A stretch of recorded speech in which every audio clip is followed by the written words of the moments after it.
లలిత వారి శ్రావణం ప్రత్యేక ఆఫర్ అన్ని బంగార నగలపై తరుగులో 1% తక్కువండి.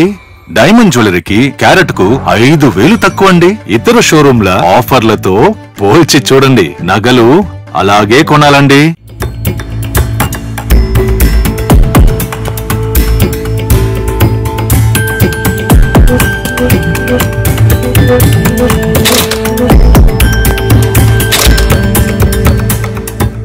Sharing how the culture transformed. A hero was around 40 years back. He is someone who safeguards the forest, and now the hero is someone who cuts away the forest and who is a smuggler.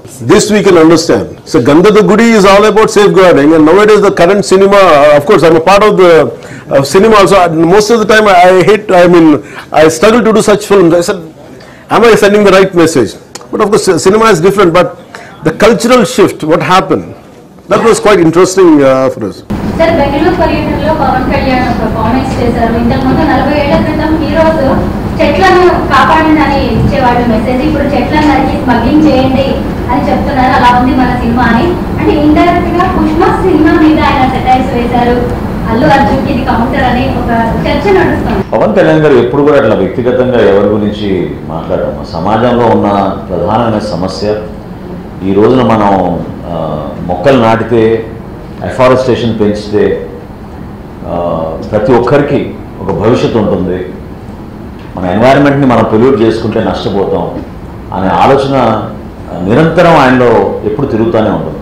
అందుకని ఆయన కోరింది కూడా forest environment portfolio కావాలని తీసుకున్నారు ఆయన. So వ్యక్తిగతంగా మాత్రం నాకు తెలిసినంత ఆయన ఎవరికైనా ఉద్దేశించి అనరు. నేను వినలేదు, ఎందుకంటే నేను ఢిల్లీలో పార్లమెంట్లో ఉన్నా ఉదయం నుంచి. బట్ నాకు పవన్ కళ్యాణ్ గారి గురించి తెలుసు కాబట్టి that's the best answer that I can give. గత ప్రభుత్వంలో రేషన్ కార్డులు చాలా తొలగించారు సార్. ఈసారి ఏమైనా ఎంక్వైరీ చేసి పునరుద్ధరించే అవకాశం ఉందా? కొత్త రేషన్ కార్డులకి కొత్త ప్రణాళిక ఏదైనా చేయబోతున్నారు? గత ప్రభుత్వంలో చేసినవి చాలా ఉన్నాయమ్మా. రేషన్ కార్డు తొలగించారు. ఎవరైతే అర్హత ఉన్న లబ్ధిదారులు ఉన్నారో వాళ్ళకి ఆ అర్హత కలగకుండా చేశారు. మేము ఆల్రెడీ ఇనిషియేట్ చేసాం, కొత్త రేషన్ కార్డు డిజైన్ చేస్తున్నాం. ఆ కొత్త రేషన్ కార్డు డిజైన్ అవ్వగానే ముందుగా ఎవరైతే వివాహం చేసుకుని పాపం 2 కుటుంబాల నుంచి వచ్చిన వ్యక్తులు ఒక రేషన్ కార్డులో ఉండాలని కోరుకుంటారు, వాళ్ళకి ఆ వెసులుబాటు కల్పించే విధంగా త్వరలోనే ఒక కార్యక్రమం చేపట్టబోతున్నాం రాష్ట్ర వ్యాప్తంగా. సో కొత్త రేషన్ కార్డులు జారీ డెఫినెట్గా చేస్తాం. వీటితో పాటు మీకు గుర్తు చేయాల్సిన బాధ్యత నాకు ఎందుకుందంటే, పౌర సరఫరాల శాఖలో దాదాపు 40,000 కోట్ల రూపాయలు అప్పులు చేసి ఈ ప్రభుత్వం వెళ్ళిపోయింది. గత ప్రభుత్వం 5 సంవత్సరాలు 40,000 కోట్ల రూపాయలు. అందులో ఇంకా ఆశ్చర్యకరమైన విషయం ఏంటంటే, ధాన్యం కొనుగోలు చేసి రైతులకి 1,674 కోట్ల రూపాయలు బకాయిలు చేసి వెళ్ళిపోయారు. రైతాంగానికి చాలా నష్టం కలిగించారు గత 5 సంవత్సరాలు. ధాన్యం కొనుగోలు విషయంలో మీ అందరూ తెలిసి ఎన్ని అవకతవకలు జరిగినాయో.